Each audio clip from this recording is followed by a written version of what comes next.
How about that last part of the chapter, man? Higuruma and Itadori sitting down.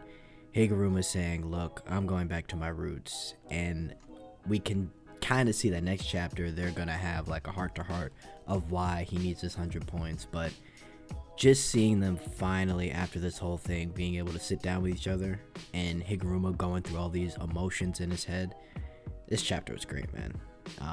Excellent chapter. Chapter 166 of JJK. Oh boy.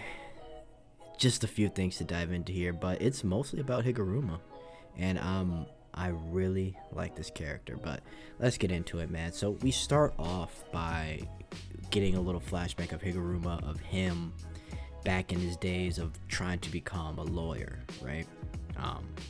And he talks to this guy. I think it may be his professor or something like that, but he basically asks him, Higuruma, if he wants to become a judge. And we don't get that question until later on, right? So then we get back to where we are in the present, and of course that's the confiscation death penalty. And I want to say Judgment in the back looks ghoulish, like completely ghoulish, like out of his mind.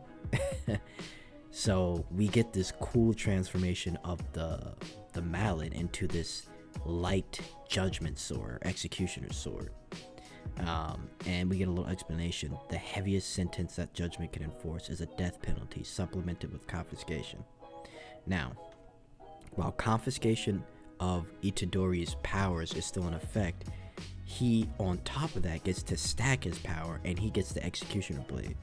One slash from that blade and the person's dead, which is insane. It's just a one-hit KO, which is kind of how domain expansions are originally, but at least with this they get a chance to kind of fight, like, just don't get hit by this sword. So it's kind of crazy the power he's wielding there. And I want to get back to like this executioner sword and what happens to it.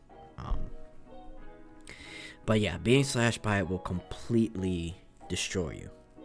And we kind of get some inner dialogue with Higuruma, and he's kind of going through his inner conflict in what his mindset is now. And he talks about emphasizing with people, whether they be a victim, an assailant, heck, it could be another lawyer, a judge, whatever. He's sick of it. He's tired of it, because he just feels like, yeah, I mean, I can feel for you, but everybody is hideous. He's come to think whenever he approaches someone's, they're hideous. Their emotions, what they do, humans, how they act, it's just terrible. And he's basically saying, Itadori is no exception. All people are flawed and hideous, he says, right? No matter how noble a soul you wish to have.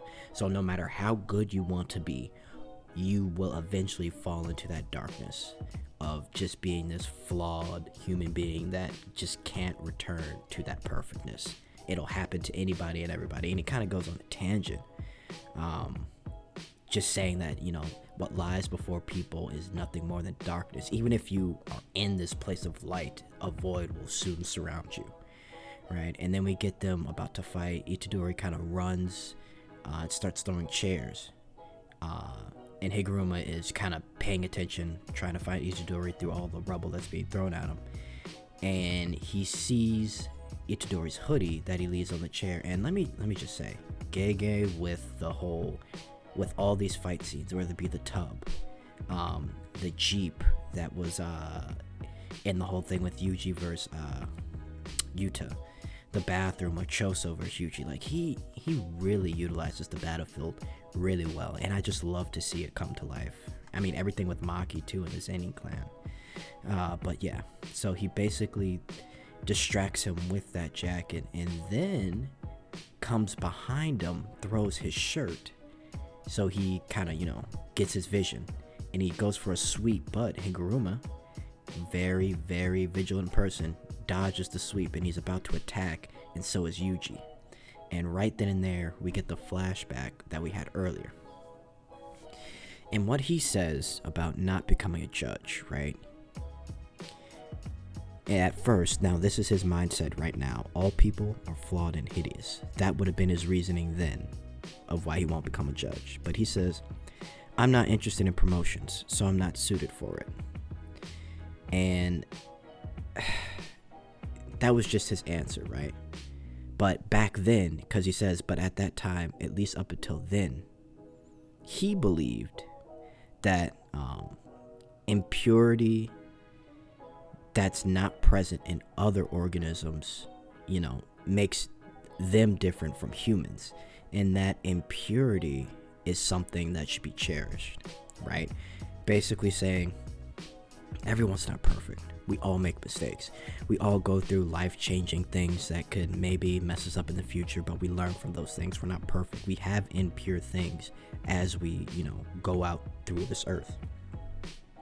Now, his whole belief is that, F that. All humans are hideous. They only become the worst things. Even if they want to be good, they eventually turn bad, right? And he's so torn, because he's like, Itadori, why? Like, you're just like every other human. You don't, like, you will eventually go bad. So why did you admit to the crime?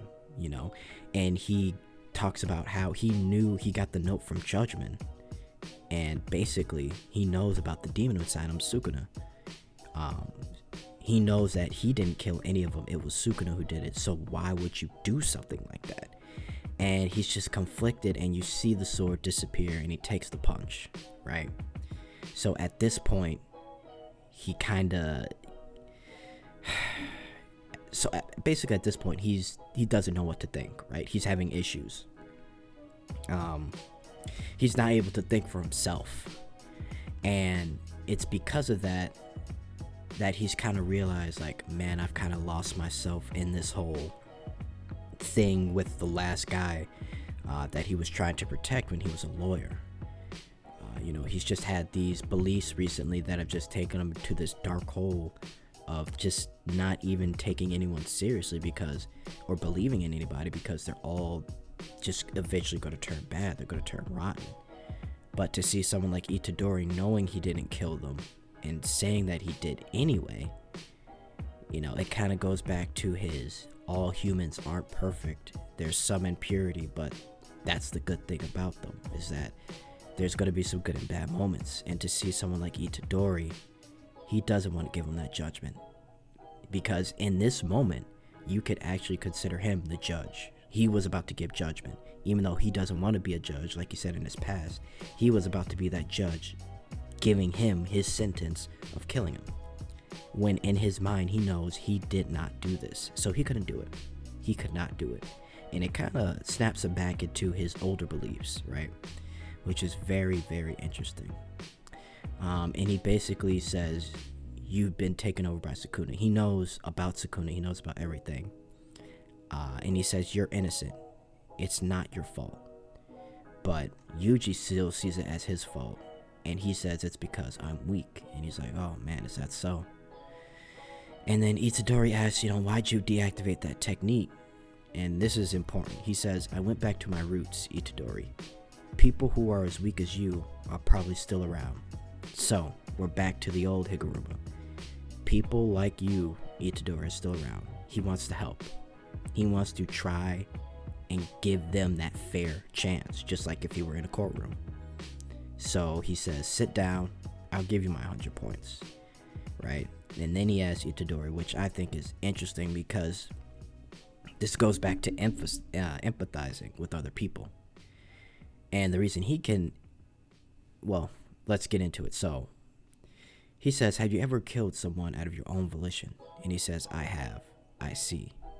That must have felt the worst. And you get a flashback of when he first got his power, and I believe that's the judge he killed and the prosecutor, if I can remember. And he kind of sees him, I think right here, at least for Higuruma, he kind of, it goes back to the whole impurity thing. They've all done some things that aren't good, but they're trying to find their way through all of this, which brings him back to his old beliefs. And he could kind of relate to Itadori on this one, because this right here, this last panel, is out of his own volition, and it's really something to see here. Higuruma is a really interesting, intricate character. He's not really complicated. He's very simple, but he's just going through what's right and what's wrong. And he wants to find the good in people. And I think, with Itadori and having faced them, this is going to get him back to his, roots and helping out the right way, the way he wants to. So, yeah, man, another great, fantastic chapter. Let me know what you guys think in the comments.